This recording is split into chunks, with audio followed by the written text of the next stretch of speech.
Hai kelas, kembali lagi dengan Teacher Agia. Sekarang kita melanjutkan skill ketiga ya, yaitu directly answered question.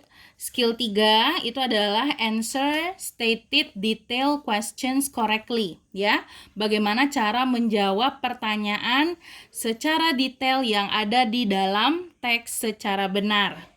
Kalau bahasa teacher ini skill 3 ini adalah kita cari mana yang benar ya, mana yang benar di antara A, B, C, D itu, mana yang benar menurut teks ya. Kita lihat di sini bagaimana cara jawabnya, Cer. Nah, untuk cara jawabnya itu kita harus tahu dulu bentuk soalnya ya. Untuk skill 3 ini bentuk soalnya kalau ada kata-kata according to the passage. It is stated in the passage. The passage indicates that which of the following is true. Jadi kalau misalnya nanti bentuk soalnya ada kata-kata according, stated, indicates, atau ada kata-kata true, berarti nanti kalian fokusnya di antara A, B, C, D itu mana yang benar menurut teks, ya.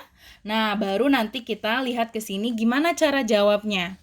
Yang pertama, choose a keyword in the question ya, berarti cari kata kunci di pertanyaannya.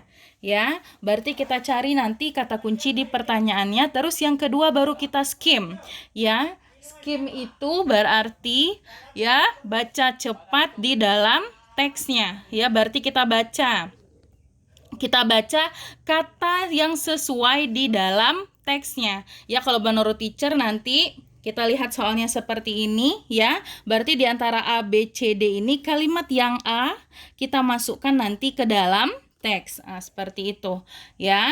Jadi nanti kalau misalnya kita kembali lagi, kita ingatkan kembali kalau bentuk soalnya ada kata-kata according to, stated, indicates, atau true, berarti nanti di antara A, B, C, D kita cari mana yang benar menurut teks.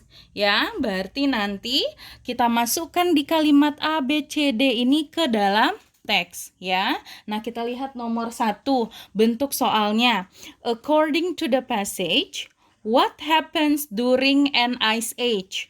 Berarti menurut teks katanya, apa yang terjadi selama musim es?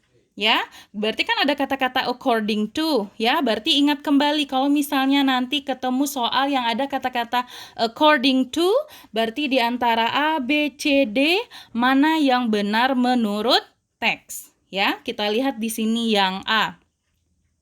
Dia bilang, rock strata are recognized by geologists. Katanya bahwa rock strata ini sudah dikenali oleh geologis. Kita masukkan kata-katanya ke dalam teks. Ya, kita lihat di sini kata-kata rock strata recognized. Nah, ini dia. Ya, bahwa dia bilang past ice ages can be recognized from rock strata that show evidence of foreign materials deposited bla bla bla. Apakah ada kata-kata geologis? Ya, berarti A salah ya. Kita masuk yang B. Evidence of foreign materials is found, katanya bahwa bukti material asing ini ditemukan. Kita masukkan berarti kalimat ini ke dalam teks. Dia bilang, nah ini kata-katanya ya. Evidence ya, evidence of foreign materials deposit ya. Kalau deposit berarti tersimpan. Kalau di dalam soal, di dalam teks ini dia bilang found, ditemukan. Berarti salah ya. Karena kalau misalnya ada bentuk soal kata-kata according to, berarti kita cari yang benar. Kalau yang B ya, kalau buktinya ditemukan. Sedangkan di dalam teks dia bilang foreign materialsnya deposit. Ya, deposited ini berarti artinya tersimpan. Berarti B juga salah ya. Kita masuk yang C. Ya, yang C, ice covers a large portion of Earth's surface, katanya. Bahwa ice menutupi sebagian besar permukaan bumi. Kita masukkan dia ke dalam teks ya. Dia bilang di sini, those periods when ice covered extensive areas of the earth.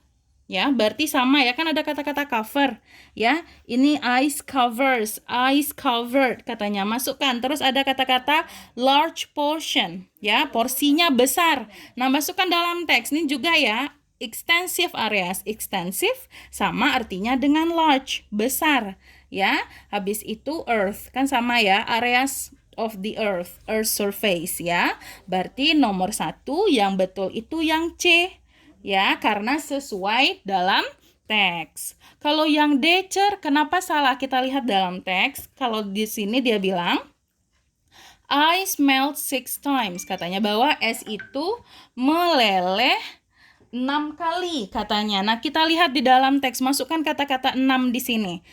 Ya, nah dia bilang di sini at least 6 times. Ya, bahwa dia bilang esnya meleleh sekurang-kurangnya 6 kali, at least ya. Berarti bisa 6 ya, atau kurang dari 6 ya. Kalau yang D, ice melt 6 times, ini berarti bahwa es benar-benar meleleh 6 kali ya. Kalau di dalam teks dia bilang at least. Kalau at least belum pasti ya, bisa 6 bisa enggak ya, atau kurang dari 6 ya. Makanya jawaban nomor 1, according to the passage, what happens during an ice age, itu jawabnya yang C. Ice covers a large portion of the earth's surface. Ya, berarti ice cover. Masukkan di sini dalam teks ya. Benar-benar ada katanya ice covered. Large portion katanya porsinya besar. Nah, di sini juga menggantikan kata-kata itu, extensive areas katanya ya. Itu dia. Makanya jawaban nomor 1 itu yang C ya. Kita lihat nomor 2 ya. Nomor 2 dia bilang the passage covers how many different methods of recognizing past ice age. Berarti di sini dia nanya jumlah ya. Jumlah ada 1, 2, 3, 4. Masukkan kata-kata recognize past ice age-nya. Ada berapa? Ya, kita lihat. Nih, past ice age can be recognized. Nah, berarti ini 1 ya. Ya, berarti ada 1. Habis itu kita masukkan lagi. Nah, ice age can also be recognized. Katanya juga bisa dikenali. Ya, berarti ada 2. 1 ya, 2. Ya, kita lihat lagi apakah masih ada? Oke, nggak ada ya. Berarti nomor 2, berapa banyak cara untuk mengenali zaman es pada masa lampau itu ada 2 ya, dengan melihat evidence of foreign materials-nya dan satu lagi dengan cara land formation. Ya, berarti jawaban nomor 2 itu metodenya ada 2. Kenapa, Karena yang kita temui di dalam teks kata-kata recognize-nya juga ada 2 ya. Can be recognized 1. Ini juga ya, ice ages can also be recognized 2 ya. Itu dia. Ya, berarti teacher ingatkan kembali, skill ketiga ini adalah bagaimana cara menjawab pertanyaan di antara A, B, C, D itu mana yang benar menurut teks. Ya, berarti ingat kembali apa bentuk teksnya, apa bentuk soalnya ya, bentuk soalnya. Kalau ada kata-kata according ya, stated, indicates ya, true. Berarti di antara A, B, C, D mana yang benar menurut teks. Gimana cara jawabnya tadi? Masukkan kalimat di antara A, B, C, D ini ke dalam teks. Itu dia. Ya, berarti ingat kembali skill ketiga, bagaimana kita mencari jawaban yang benar menurut teks. Ya, berarti harus diingat kembali nih bentuk soalnya. Ada kata-kata according, stated, indicates, true ya, gitu. Jadi teacher harap kalian mengerti skill ketiga ini, bagaimana cara menjawab pertanyaan ya dengan mencari betulnya, benarnya ya di dalam teks. Oke, sekian dulu dari teacher. Assalamualaikum warahmatullahi wabarakatuh.